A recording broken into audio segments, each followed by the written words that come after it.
Welcome to Sandwiches of History, Top 10 of 2023 from the Olden Tymee cookbooks.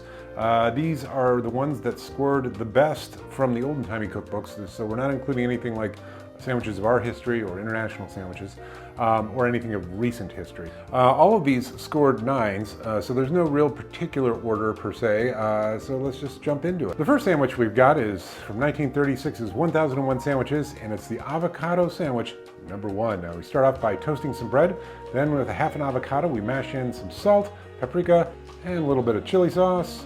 Mash that up, butter the bread, avocado on bread, bacon on top. I added some tapatio because I wanted a little bit of heat, but honestly this was a fantastic sandwich all on its own, and it was a 9 before I even put the plus up on it. Next up is the cheese onion sandwich from Salads and Sandwiches of 1917. We kick things off by adding sweet onion to cream cheese and mixing in some mayonnaise and then putting it onto buttered bread. Now I plussed it up with dill weed, which I thought was fantastic, but it was still a 9 on its own as a tea sandwich. This next recipe is from Handy Household Hints and Recipes of 1916. It's the fruit meat sandwich. Into a food processor we put in a bunch of dates and nuts and raisins, wows it all up, and we get it onto the cutting board and knead it for some reason, and then we put it into a can to shape it, let it sit in the fridge. Pull that out, cut off slices, put it onto buttered bread. It was actually pretty tasty.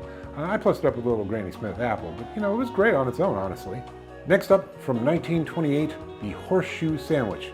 Start things off by making a roux and then making a cheese sauce. Mix in a little flour to some butter, add in some milk, add in some seasoning, some mustard, some salt, Worcestershire sauce, cheese, and some beer at the end. Then onto toasted bread we put our sliced ham, pour on our cheese sauce, and some French fries. I plussed it up with some Frank's Red Hot, but it was really tasty all on its own. Our next sandwich is none other than the Hot Dog Sloppy Joe from 1970. We kick things off by sauteing some onion and butter and then adding some celery as well. Then we mix in some cornstarch into tomato sauce, add ketchup, salt, pepper, and sliced up hot dogs and cook it for about 30 minutes. Put it onto a hot dog bun. I plussed it up with some Frank's Red Hot dill pickle hot sauce. Quite good, but it was really tasty all on its own. Our next sandwich is the peanut butter and jelly sandwich, and it was from a recipe that was the first ever recipe published on the peanut butter and jelly sandwich, and it was in the Boston Cooking School magazine in 1901. Thinly sliced bread, top with peanut butter, another thin slice of bread, then currant jelly, and there you go. It was really actually tasty. And because all the bread is thin, that third piece of bread was actually quite nice. Next, we take it to the 70s from the Houston Chronicle with the Shenandoah sandwich. First thing we do is toast off some bread, and we mix in some blue cheese with butter, and we soften some cream cheese, add in some sour cream, some seasonings, get that heated up, a little crumbled bacon, the blue cheese butter mixture, and some roast beef. The other side we put our cooked mixture, little chives, a little pepper, close it up. Delicious, unbelievably delicious. Staying in the 70s, we're now going to Williams Sandwich Recipes for the taco sandwich. First thing we have to do is toast some bread and then top it with taco sauce. Add on some crushed up tortilla chips, sliced ham, Tabasco, cheese, tomatoes, hard-boiled egg, and shredded lettuce. It is actually quite tasty all on its own. Didn't need a plus up.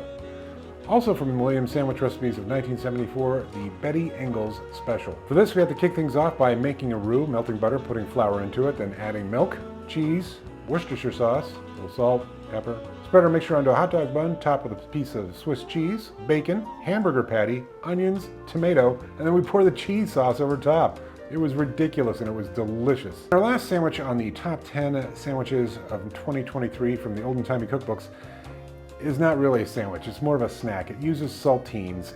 It's from Lowney's cookbook of 1908, and it uses a chocolate mixture that you originally make, and then you can make 3 different sandwiches with it.